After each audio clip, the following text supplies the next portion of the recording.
So this part of the lesson is about reminding you how to solve systems of equations using elimination method.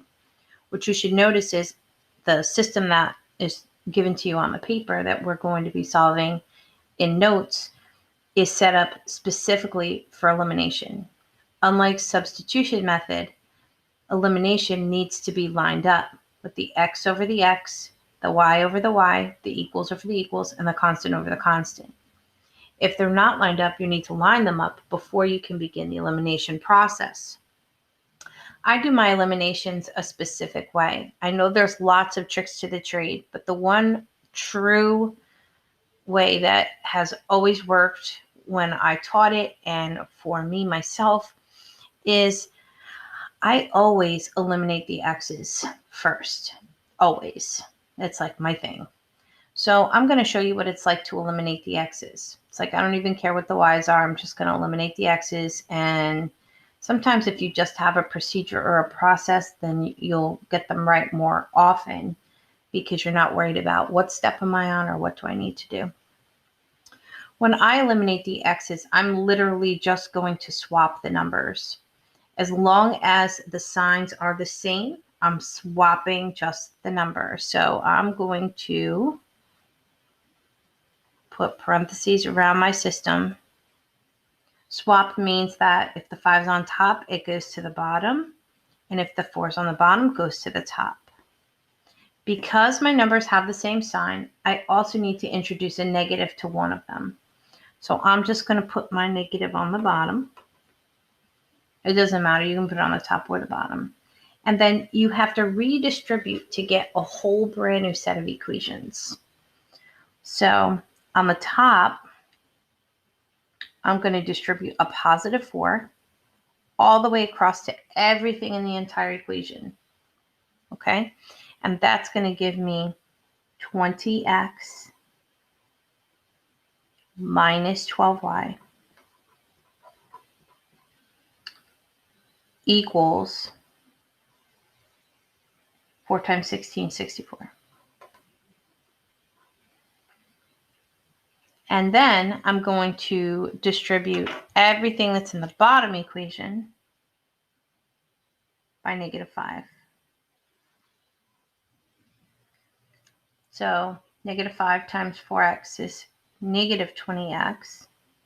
Negative 5 times 5y is negative 25y.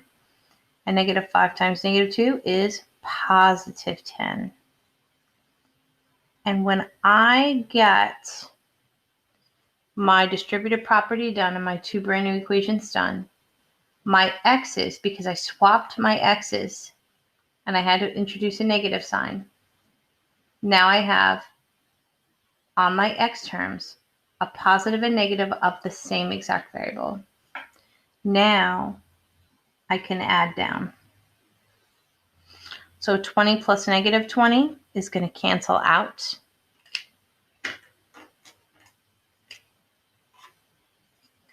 That's the elimination part.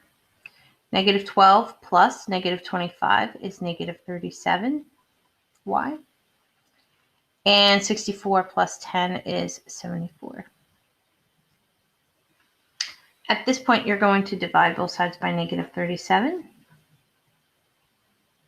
And y is equal to negative 2. I'm going to stop here for a minute just so that we can write some keywords or phrases down. The first thing that I do is swap them.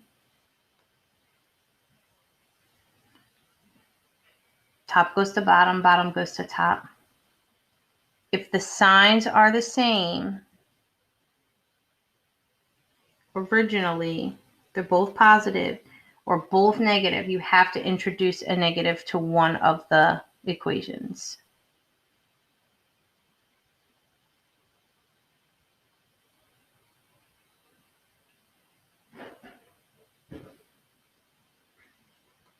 It doesn't matter which one you put it on, just put a negative on one of them. Then you're going to distribute and make 2 brand new equations.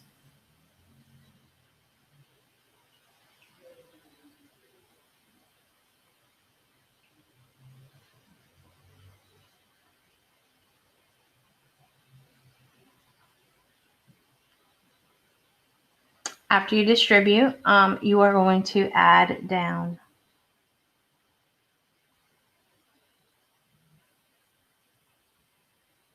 All your like terms will be lined up. So positive 20 plus negative 20 is gone. Negative 12 plus negative 25 is negative 37. And 64 plus 10 is 74. Okay? And your last step is divide.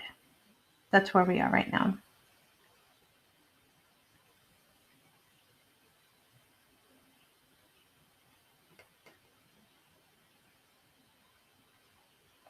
I just went back and was a little bit more specific. When I say swap, we're going to swap the x terms. It's going to swap the 4 and the 5. Okay? Then down here, you divide, solve for y. After you solve for y, you got to go back and you got to solve for x. So it doesn't matter what equation you pick. You're going to pick either equation.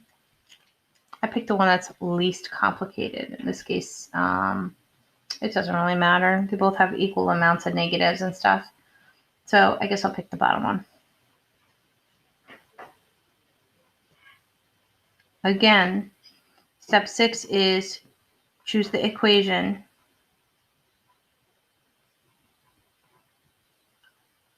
to help solve for x.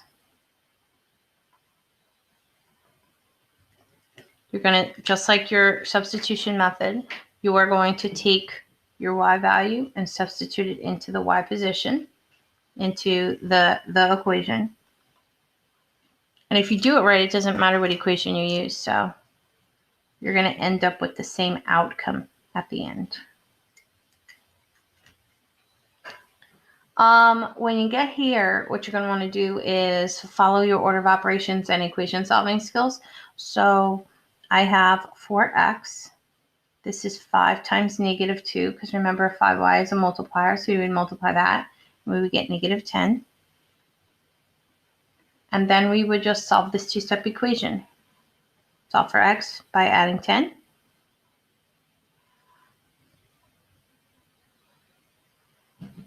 And then divide by 2. I'm sorry, divide by 4. X is 2. Boom. So after I choose the equation to help us solve for x, we're going to replace y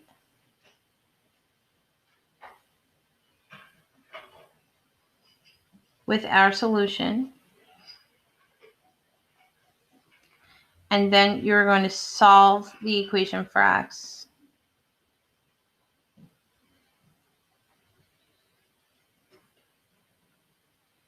And when you solve for x, your very, very, very last step is to express in xy form.